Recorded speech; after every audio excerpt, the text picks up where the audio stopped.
श्री विष्णु पुराण प्रथम अंश 17वां अध्याय। हिरण्यकशिपु का दिग्विजय और प्रहलाद चरित।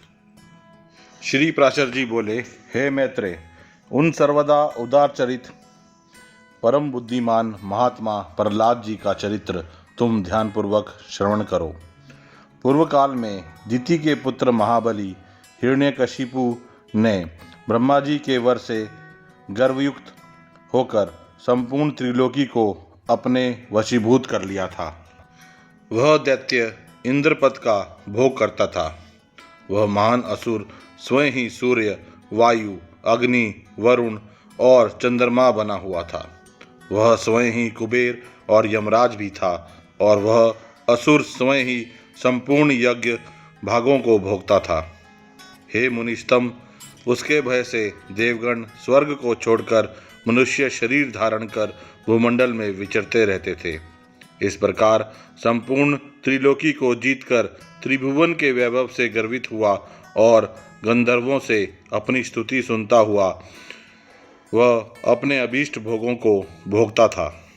उस समय उस मद्यपानासक्त महाकाय हिरण्यकशिपु की ही समस्त सिद्ध गंधर्व और नाग आदि उपासना करते थे।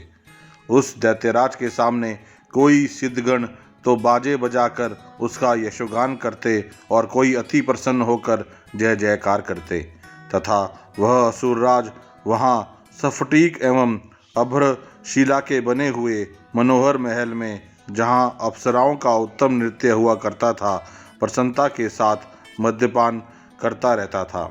उसका प्रहलाद नामक महाभाग्यवान पुत्र था। वह बालक गुरु के यहाँ जाकर बालोचित पाठ पढ़ने लगा।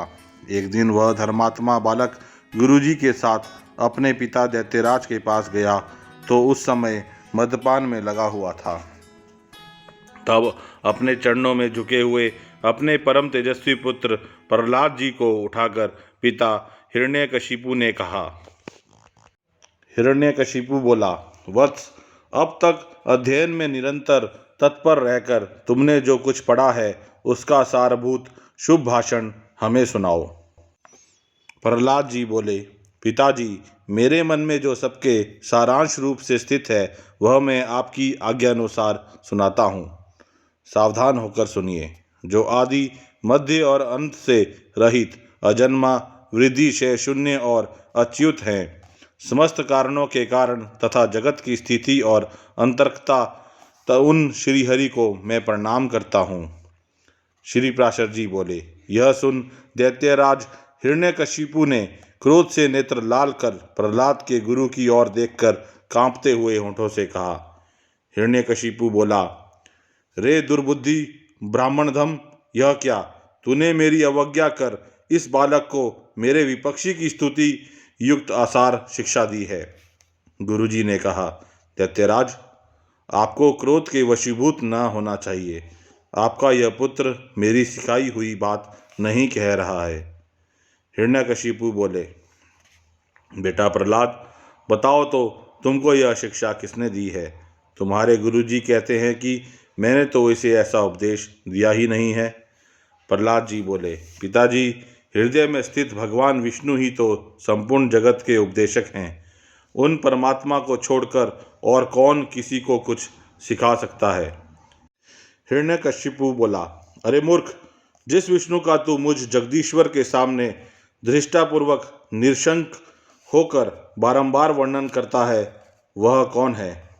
प्रहलाद जी बोले, योगियों के ध्यान करने योग्य, जिसका परमपद वाणी का विषय नहीं हो सकता तथा जिससे विश्व प्रकट हुआ है और जो स्वयं विश्वरूप है, वह परमेश्वर ही विष्णु है। हिरण्यकशिपु बोला, अरे मूढ़, मेरे रहते हुए और कौन परमेश्वर कहा जा सकता है? फिर भी तू मौत के मुख में जाने की इच्छा से बारंबार ऐसा बक रहा है। प्रहलाद जी बोले, हे तात, वह ब्रह्मभूत विष्णु तो केवल मेरा ही नहीं बल्कि संपूर्ण प्रजा और आपका भी कर्ता, नियंता और परमेश्वर है। आप प्रसन्न होइए, व्यर्थ क्रोध क्यों करते हैं? हिरण्यकशिपु बोला, अरे कौन पापी इस दुर्बुद्धि बालक के हृदय में घुस बैठा है? जिससे आविष्ट होकर यह ऐसे अमंगल वचन बोलता है। प्रहलाद जी बोले, पिताजी, वे विष्णु भगवान तो मेरे ही हृदय में नहीं बल्कि संपूर्ण लोकों में स्थित हैं। वे सर्वगामी तो मुझको, आप सबको और समस्त प्राणियों को अपनी अपनी चेष्टाओं में प्रवृत्त करते हैं। हिरण्यकशिपु बोला, इस पापी को यहाँ से निकालो और गुरु के यहाँ लेकर जाओ, इसका भली प्रकार शासन करो। इस दुर्मति को ना जाने किसने मेरे विपक्षी की प्रशंसा में नियुक्त कर दिया है। श्री प्राचर जी बोले, उसके ऐसा कहने पर दैत्यगण उस बालक को फिर गुरुजी के यहाँ लेकर गए और वे वहाँ गुरुजी की दिन रात भली प्रकार सेवा शुश्रूषा करते हुए विद्याध्ययन करने लगे। बहुत काल व्यतीत हो जाने पर दैत्यराज ने प्रहलाद जी को फिर बुलाया और कहा, बेटा, आज कोई गाथा सुनाओ। प्रहलाद जी बोले, जिनसे प्रधान पुरुष और यह चराचर जगत उत्पन्न हुआ है, वे सकल प्रपंच के कारण श्री विष्णु भगवान हम पर प्रसन्न हो। हिरण्यकशिपु बोला, अरे, यह बड़ा दुरात्मा है, इसको मार डालो। अब इसके जीने से कोई लाभ नहीं है, क्योंकि स्वपक्ष की हानि करने वाला होने से यह तो अपने कुल के लिए अंगार रूप हो गया है। श्री प्राशर जी बोले, उसकी ऐसी आज्ञा होने पर सैकड़ों हजारों दैत्यगण बड़े बड़े अस्त्र शस्त्र लेकर उन्हें मारने के लिए तैयार हुए। प्रहलाद जी बोले, अरे दैत्यों, भगवान विष्णु तो शास्त्रों में तुम लोगों में और मुझ में सर्वत्र ही स्थित हैं। इस सत्य के प्रभाव से इन अस्त्र शस्त्रों का मेरे ऊपर कोई प्रभाव ना हो। श्री प्राशर जी बोले, तब तो उन सैकड़ों दैत्यों के शस्त्र समूह का आघात होने पर भी उनको तनिक सी भी वेदना ना हुई, तो फिर भी ज्यों के त्यों नवीन बल संपन्न हो ही रहे। हिरण्यकशिपु बोला, रे दुर्बुद्धे, अब तू विपक्षी की स्तुति करना छोड़ दे। जा, मैं तुझे अभ्यदान देता हूँ, अब और अधिक नादान मत हो। प्रहलाद जी बोले, हे तात, जिनके स्मरण मात्र से जन्म, जरा और मृत्यु आदि के समस्त भय दूर हो जाते हैं, उन सकल भयहारी अनंत के हृदय में स्थित रहते मुझे भय कहाँ रह सकता है। हिरण्यकशिपु बोला, अरे सर्पो, इस अत्यंत दुर्बुद्धि और दुराचारी को अपने विषाग्नि संतप्त मुखों से काटकर शीघ्र ही नष्ट कर दो। श्री प्राचर जी बोले, ऐसी आज्ञा होने पर अति क्रूर और विषधर तक्षक आदि सर्पों ने उनके समस्त अंगों में काटा, किंतु उन्हें तो श्री कृष्णचंद्र में आसक्ति विचित रहने के कारण भगवत स्मरण के परमानंद में डूबे रहने से उन महासर्पों के काटने पर भी अपने शरीर की कोई शुद्धि नहीं हुई। सर्प बोले, हे दैत्यराज, देखो, हमारी दाढ़ें टूट गई, मणियाँ चटकने लगी, फड़ों में पीड़ा होने लगी और हृदय कांपने लगे, तथापि इसकी त्वचा तो जरा भी नहीं कटी, इसलिए अब आप हमें कोई और कार्य बताइए। हिरण्यकशिपु बोला, हे दिग्गजों, तुम सब अपने संकीर्ण दांतों को मिलाकर मेरे शत्रु पक्ष द्वारा बहकाकर मुझसे विमुख किए हुए इस बालक को मार डालो। देखो, जैसे अग्नि से उत्पन्न हुआ अग्नि उसी को जला डालता है, उसी प्रकार कोई कोई जिससे उत्पन्न होते हैं उसी के नाश करने वाले हो जाते हैं। श्री प्राचर जी बोले, तब पर्वत शिखर के समान विशालकाय दिग्गजों ने उस बाल को पृथ्वी पर पटक कर अपने दांतों से खूब रौंदा, किंतु श्री गोविंद का स्मरण करते रहने से हथियारों के औजार हजारों दांत उनके वक्षस्थल से टकराकर टूट गए। तब उन्होंने पिता हिरण्यकशिपु से बोला, ये जो हाथियों के वज्र के समान कठोर दांत टूट गए हैं, इसमें मेरा कोई बल नहीं है। यह तो श्री जनार्दन भगवान के महाविपत्ति और क्लेशों के नष्ट करने वाले स्मरण का ही प्रभाव है। श्री हिरण्यकशिपु बोला, अरे दिग्गजों, तुम हट जाओ। दैत्यगण, तुम अग्नि जलाओ, और हे वायु, तुम अग्नि को प्रज्वलित करो, जिससे इस पापी को जला डाला जाए। श्री प्राशर जी बोले, तब अपने स्वामी की आज्ञा से दानवगण काष्ठ के एक बड़े ढेर से स्थित उस असुर राजकुमार को अग्नि प्रज्वलित करके जलाने लगे। प्रहलाद जी बोले, हे तात, पवन से प्रेरित हुआ भी यह अग्नि मुझे नहीं जलाता, मुझको तो सभी दिशाएं ऐसी शीतल प्रतीत होती हैं मानो मेरे चारों ओर कमल बिछे हों। श्री पराशर जी बोले, तदनंतर शुक्र जी के पुत्र बड़े वाग्मी महात्मा शंडामर्क आए। पुरोहितगण सामनीति से दैत्यराज की बड़ाई करते हुए बोले। पुरोहित बोले, हे राजन, आपने इस बालक पुत्र के प्रति अपना क्रोध शांत कीजिए। आपको तो देवताओं पर ही क्रोध करना चाहिए, क्योंकि उसकी सफलता तो वही है। हे राजन, हम आपके इस बालक को ऐसी शिक्षा देंगे जिससे यह विपक्ष के नाश का कारण होकर आपके प्रति अति विनीत हो जाएगा। हे दैत्यराज, बालावस्था में तो सब प्रकार के दोषों का आश्रय होता ही है, इसलिए आपको इस बालक पर अत्यंत क्रोध का प्रयोग नहीं करना चाहिए। यदि हमारे कहने से भी यह विष्णु का पक्ष नहीं छोड़ेगा तो हम इसको नष्ट करने के लिए किसी प्रकार न टलने वाली कृत्या उत्पन्न करेंगे। श्री पराशर जी ने कहा, पुरोहितों के इस प्रकार प्रार्थना करने पर दैत्यराज दैत्यों द्वारा प्रहलाद को अग्नि समूह से बाहर निकलवाया। फिर प्रहलाद जी गुरु जी के यहाँ रहते हुए उनको पड़ा चुकने पर अन्य दानव कुमारों को बार बार उपदेश देने लगे। प्रहलाद जी बोले, हे दैत्य कुलोत्पन्न असुर बालकों, सुनो, मैं तुम्हें परमार्थ का उपदेश करता हूँ। तुम इसे अन्यथा ना समझना, क्योंकि मेरा ऐसा कहने में भी किसी प्रकार का लोभ नहीं है। सभी जीव जन्म बाल्यावस्था और फिर यौवन प्राप्त करते हैं। तत्पश्चात दिन दिन वृद्धावस्था की प्राप्ति भी अनिवार्य ही है। और हे दैत्यराज कुमारों, फिर यह जीव मृत्यु के मुख में चला जाता है। यह हम और तुम सभी प्रत्यक्ष देखते हैं। मरने पर पुनर्जन्म होता है, यह नियम भी कभी नहीं टलता। इस विषय में श्रुति स्मृति रूप आगम भी प्रमाण है कि बिना उपादान के कोई वस्तु उत्पन्न नहीं होती। पुनर्जन्म प्राप्त करने वाली गर्भवास आदि जितनी अवस्थाएं हैं, उन सबको दुख रूप ही जानो। मनुष्य मूर्खतावश क्षुधा, तृष्णा और शीतादि की शांति को सुख मानते हैं, परंतु वास्तव में तो वे दुख मात्र ही हैं। जिनका शरीर वादादि दोष से अत्यंत शिथिल हो जाता है, उन्हें जिस प्रकार व्यायाम सुखप्रद प्रतीत होता है, उसी प्रकार जिनकी दृष्टि भ्रांति ज्ञान से ढकी हुई है, उन्हें दुख ही सुखरूप जान पड़ता है। अहो, कहाँ तो कफ आदि महाघृणित पदार्थों का समूह रूप शरीर, और कहाँ कांति, शोभा, सौंदर्य एवं रमणीयता आदि दिव्य गुण। तथापि मनुष्य इस घृणित शरीर में कांति आदि का आरोप कर सुख मानने लगता है। यदि किसी मूढ़ पुरुष की मांस, रुधिर, पीप, विष्ठा, मूत्र, स्नायु, मज्जा और अस्थियों के समूह रूप इस शरीर में प्रीति हो सकती हैं, तो उसे नरक भी प्रिय लगने लगता है।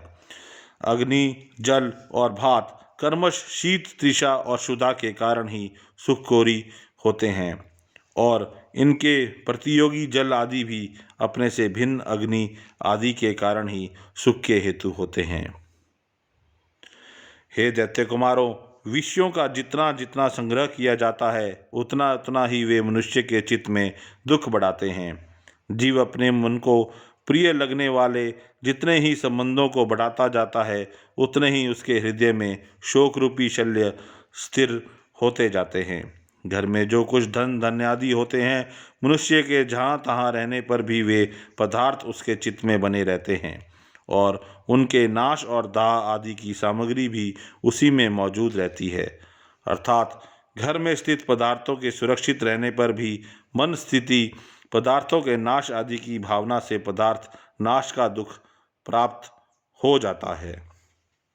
इस प्रकार जीते जी तो यहाँ महान दुख होता ही है, मरने पर भी यम यातनाओं का और गर्भ प्रवेश का उग्र कष्ट भोगना पड़ता है।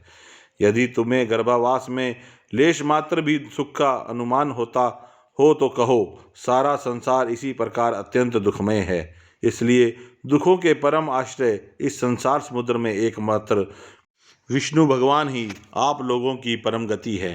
यह मैं सर्वथा सत्य कहता हूँ। ऐसा मत समझो कि हम तो अभी बालक हैं, क्योंकि जरा, यौवन और जन्म आदि अवस्थाएं तो देह के ही धर्म हैं। शरीर का अधिकाष्ठा आत्मा तो नित्य है, उसमें यह कोई धर्म नहीं है। जो मनुष्य ऐसी दुराशाओं से विक्षिप्त चित्त रहता है कि अभी मैं बालक हूँ, इसलिए इच्छानुसार खेल कूद लूँ, युवावस्था प्राप्त होने पर कल्याण साधन का यत्न करूँगा, फिर युवा होने पर कहता है कि अभी तो मैं युवा हूँ, बुढ़ापे में आत्म कल्याण कर लूँगा, और वृद्ध होने पर सोचता है कि अब मैं बूढ़ा हो गया, अब तो मेरी इंद्रियां अपने कर्मों में प्रवृत्त ही नहीं होती, शरीर के शिथिल हो जाने पर अब मैं क्या कर सकता हूँ, सामर्थ्य रहते तो मैंने कुछ किया ही नहीं। वह अपने कल्याण पथ पर कभी अग्रसर नहीं होता, केवल भोग तृष्णा में ही व्याकुल रहता है। मूर्ख लोग अपनी बालावस्था में खेल कूद में लगे रहते हैं, युवावस्था में विषयों में फंस जाते हैं और बुढ़ापा आने पर उसे असमर्थता के कारण व्यर्थ ही काटते हैं। इसलिए विवेकी पुरुष को चाहिए कि देह की बाल्य, यौवन और वृद्ध आदि अवस्थाओं की अपेक्षा न करके बालावस्था में ही अपने कल्याण का यत्न करें। मैंने तुम लोगों से जो कुछ कहा है उसे यदि तुम मिथ्या नहीं समझते तो मेरी प्रसन्नता के लिए ही बंधन को छुटाने वाले श्री विष्णु भगवान का स्मरण करो। उनका स्मरण करने में परिश्रम भी क्या है, और स्मरण मात्र से वे अति शुभ फल देते हैं तथा रात दिन उन्हीं का स्मरण करने वालों का पाप भी नष्ट हो जाता है। उन सर्वभूतस्थ प्रभु में तुम्हारी बुद्धि अहर्निश लगी रहे और उनमें निरंतर तुम्हारा प्रेम बढ़े, इस प्रकार तुम्हारे समस्त क्लेश दूर हो जाएंगे। जबकि यह सभी संसार तापक्षय से दग्ध हो रहा है, तो इन बेचारे शोचनीय जीवों से कौन बुद्धिमान द्वेष करेगा। यदि ऐसा दिखाई दे कि और जीव तो आनंद में हैं, मैं ही परम शक्तिहीन हूँ, तब भी प्रसन्न ही होना चाहिए, क्योंकि द्वेष का फल तो दुख रूप ही है। यदि कोई प्राणी वैरभाव से द्वेष भी करें तो विचारवानों के लिए तो वे अहो यह महामोह से व्याप्त है, इस प्रकार अत्यंत शोचनीय ही है। हे दैत्यगण, ये मैंने भिन्न भिन्न दृष्टि वालों के विकल्प भिन्न भिन्न उपाय कहे, अब उनका समन्वय पूर्वक संक्षिप्त विचार सुनो। यह संपूर्ण जगत सर्वभूतमय भगवान विष्णु का विस्तार है, अतः विचक्षण पुरुषों को इस आत्मा के समान अभेद रूप से देखना चाहिए। इसलिए दैत्य भाव को छोड़कर हम और तुम ऐसा यत्न करें जिससे शांति लाभ कर सकें। जो परम शांति अग्नि, सूर्य, चंद्रमा, वायु, मेघ, वरुण, सिद्ध, राक्षस, यक्ष, दैत्यराज, सर्प, किन्नर, मनुष्य, पशु और अपने दोषों से तथा ज्वर, नेत्र रोग, अतिसार, पलिया, तिल्ली और गुल्म आदि रोगों से एवं द्वेष, ईर्ष्या, मत्सर, राग, भोग और किसी अन्य भाव से भी कभी क्षीण नहीं होती, और जो सर्वदा अत्यंत निर्मल हैं, उसे मनुष्य अमल स्वरूप श्री केशव में मनोनिवेश करने से प्राप्त कर लेता है। हे दैत्यों, मैं आग्रहपूर्वक कहता हूँ, तुम इस असार संसार के विषयों में कभी संतुष्ट मत होना। तुम सर्वत्र समदृष्टि करो, क्योंकि समता ही श्री अच्युत की वास्तविक आराधना है। उन अच्युत के प्रसन्न होने पर फिर संसार में दुर्लभ ही क्या है। तुम धर्म, अर्थ और काम की इच्छा कभी ना करना, वे तो अत्यंत तुच्छ हैं। उस ब्रह्मरूप महावृक्ष का आश्रय लेने पर तो तुम निसंदेह मोक्ष रूप महाफल प्राप्त कर लोगे। यह था श्री विष्णु पुराण प्रथम अंश का 17वां अध्याय।